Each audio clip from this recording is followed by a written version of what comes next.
Айде, почва. Значи гледате пица как се прави, ако не знаете, вижте моето видео в Фейсбука и се учете.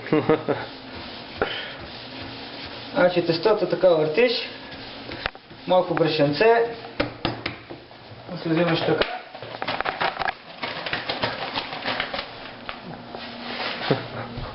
Сега, повече не мога да ви покажа, защото вкъщи ще стане всичко бяло с брашно и така нататък. Това ще питате тук. Направо в талата трябваше да я вкараме, защото нямаме лопатка, удобства няма. Извинявам се много.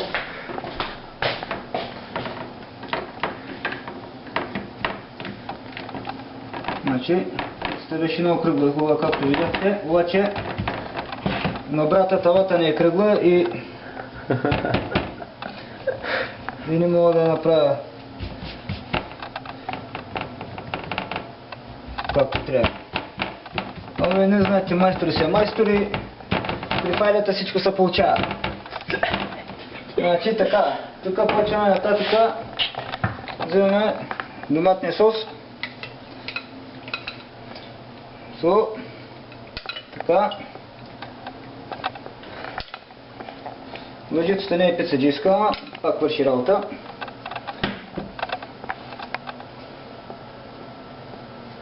Така. Значи хубаво размазвате томатния сос. Не томатна паста, томатен сос.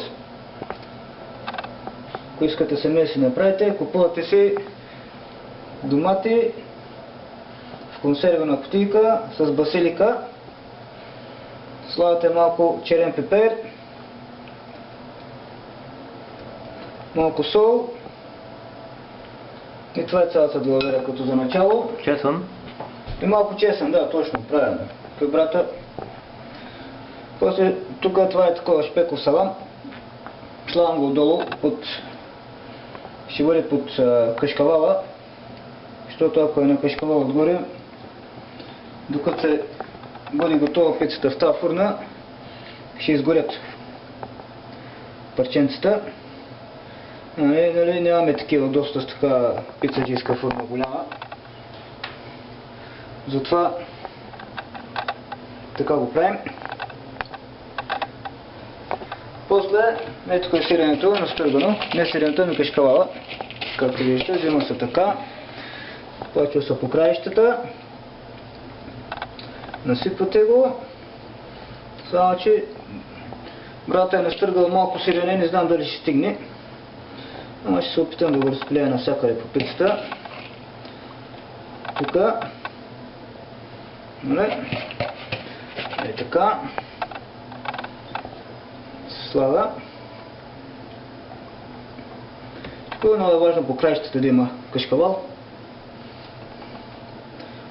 за да не останат краищата сухи само с доматен сос.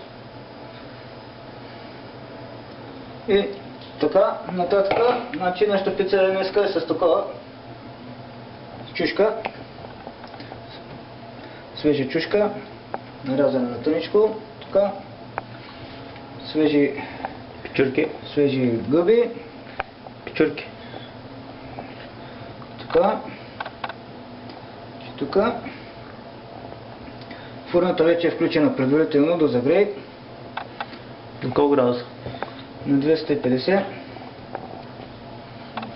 300 градуса даже може. Зависи от печката, ако е оряховец, от набай точно времето, даже и на 350 градуса може да я сложите. Да загрее така повече. Като стар трактор Беларус. Значи, сложихме гъбките. Значи, сега, след това е краве сирене. Така на малки парченца. Го начупвате тънко нарязано, което между другото е много хубаво на пицата, като се разтопи. Това е синьо сирене, също. Рокфорд. Много хубав вкус. Има различни марки, затова покупете малко по-скъпичко и да усетите по-добър вкус.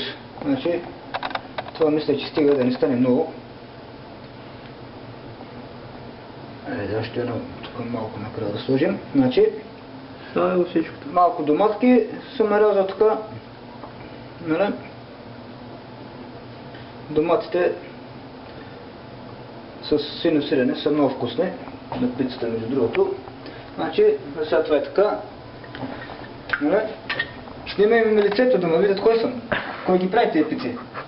Значи, тук имаме малко такова маслинки. Изкараме малко маслинки. Не трябваше да са така консерва, ама нямаше други. Маслини Без кости. Без кости маслини, иначе ще ви струва скъпо тази пица. без костилка, да. Трябва да бягате на заболекар. Значи малко маслинки слагаме. Тук. Скарваме още малко. По-добре, че карта пак се напълни. Е така. И... пак ли спомня? Значи мисля, че те стигат вече. След това само взимате, да ви покажа, имам тук свежо съм купил Орегано. орегано. На български не знам как е тази поправка, извинявайте, вече съм забрал. Обаче след пицата като готово, Кълцате. кълцате, слагате на пицата и да ви е сладко. И една студена биричка, като отворите до нея, никакви проблеми. Значи, отваряме тук таковата. Вече това няма ви казвам как се отваря фурната, как се отваря и как се затваря. Само така и се вкарва вътре. Слагаме първо по-долу, за да може отдолу да се изпече. А като се изпече отдолу, проверява се преди това. Като се изпече отдолу, дига се по-отгоре. Някъде, дига се някъде по средата може да я сложите, за да и отгоре да се изпече. А след това вече знаете какво трябва да правите. Ножи и вилицата. Това. Да.